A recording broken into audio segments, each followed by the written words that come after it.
The monkey chain! The monkey's fist! The monkey!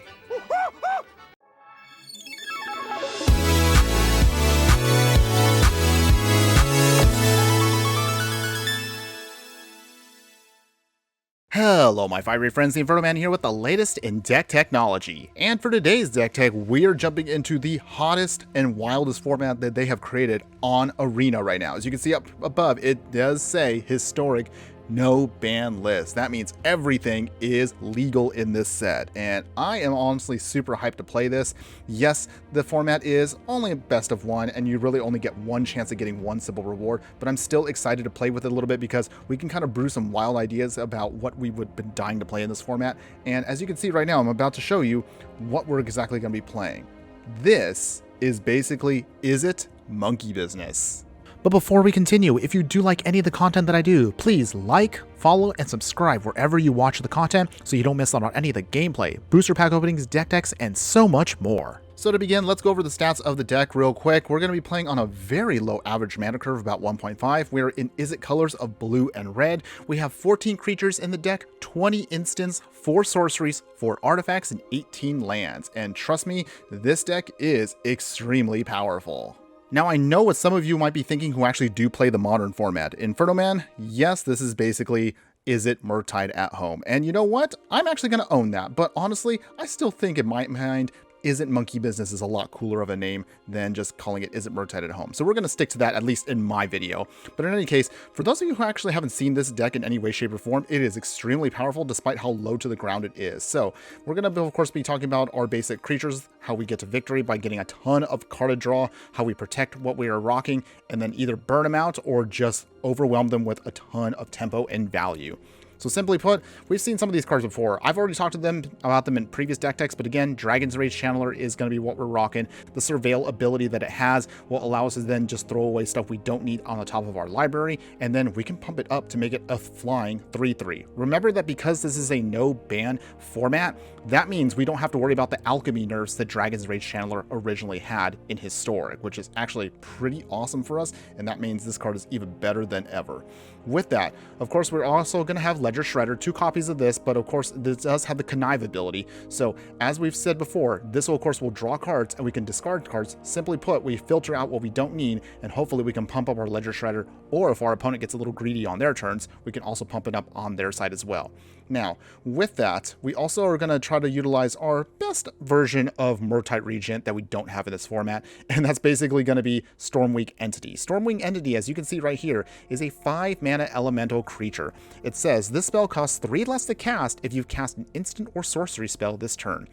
It has flying and prowess, and when it enters the battlefield, you get to scry too. So even though this is not as crazy as Murktide Regent in Modern, this card, at least even in Historic, does provide for us a ton of awesome value. So I definitely think this is a suitable replacement, at least in Arena, to not only pump itself up with prowess, it has evasion with flying, and of course the scrying ability can also sift away cards, which is actually going to be really critical for us. That'll explain how that works in just a moment.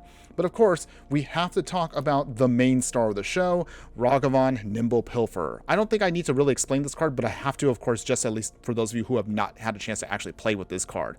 Ragavan Nimble Pilferer is a single mana legendary monkey pirate that's a 2/1. Whenever Ragavan deals combat damage to a player, you create a treasure token and exile the top card of that player's library. Until end of turn, you may cast this card, or you can play it for its dash cost, which is 2. Dash basically just means that when it enters the battlefield, it gains haste, but then you have to bounce it back to your hand. Is Ragavan actually beyond OP? Yes, it certainly is, but we're of course going to have to take advantage of it at least this time around, so obviously we have to play it in our deck. Now, in order for us to get through all of this, we still need to dig through all our deck and get through a lot of stuff in order to give us a great amount of card advantage. So because of that, we also are going to play some of the other banned cards such as Mistress Bauble. This is a free artifact that allows us to look at the top card of either player's library, so either ours as the target or our opponent's, but either way, it's basically just a free card draw spell because it allows us to draw a card at the beginning of the next turn's upkeep, so it can either be your opponent's or it can be ours.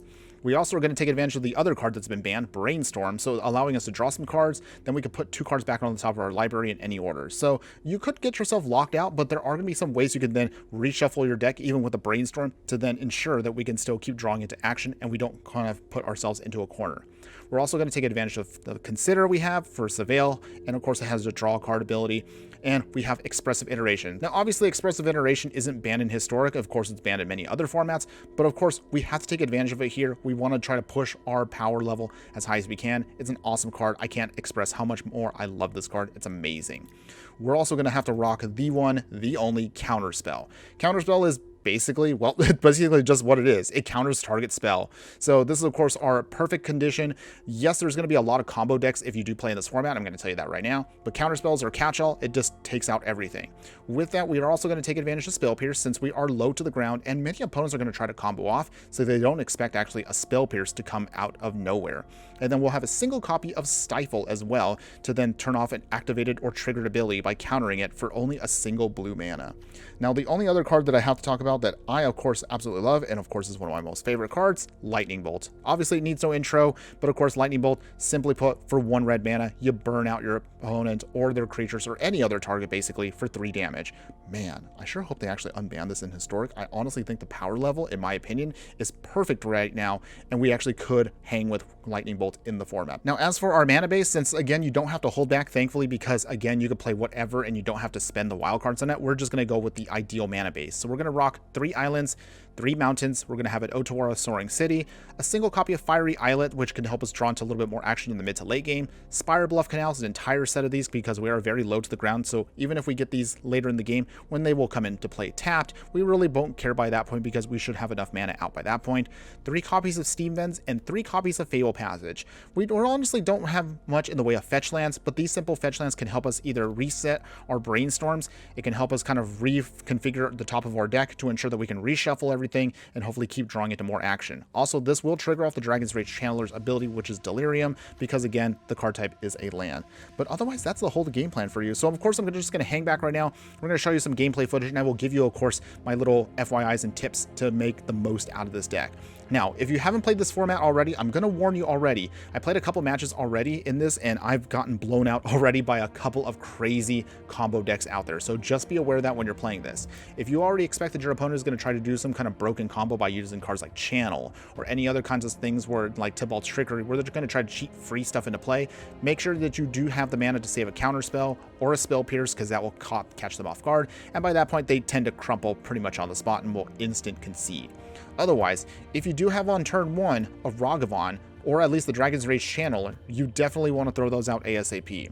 Surprisingly, in this format right now, there's not that many opponents that are actually utilizing spot removal, with the exception of Swords to Plowshares, but that's actually few and far between. So I honestly think Ragavan is perfect right now in this format. Just get that ability to go off, make sure to build up as many treasures, save your mana, so that way you can save your counter spells when you absolutely need them, draw into more of your action with Expressive Iterations, Considers, take advantage of the fact that Brainstorm can get reshuffled after you cast a Stormwing Entity, or even then cracking a Fable Passage. So my simple point I'm just going to say is you definitely want to take advantage of the fact that you won't do heavy damage in the early part of the game, but once you start building up your Ledger Shredder, once you get your Dragon's Rage Channeler activated to become a 3/3, once you have your Stormwing Entity out, the monkey has basically at that point done its job, and at that point you just keep drawing as much as you can to get into the action, finish off your opponent's stuff with lightning bolts. Ideally, if you have to use them on creatures, that's perfectly fine, but perfect world, you should be going right to face with these, which will then trigger the prowess ability of Stormwing, which will do more damage, and ideally